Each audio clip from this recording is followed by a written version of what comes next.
Just an update guys, importante kini siya nga maipahibalo or mapaabot nato sa mga individuals nga adunay mga trabaho or mga empleyado.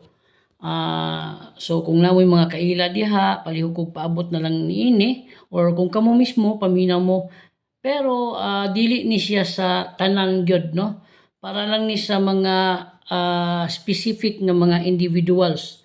Kadtong mga trabahante or mga empleyado nga adunay kahadlok sa numero 13.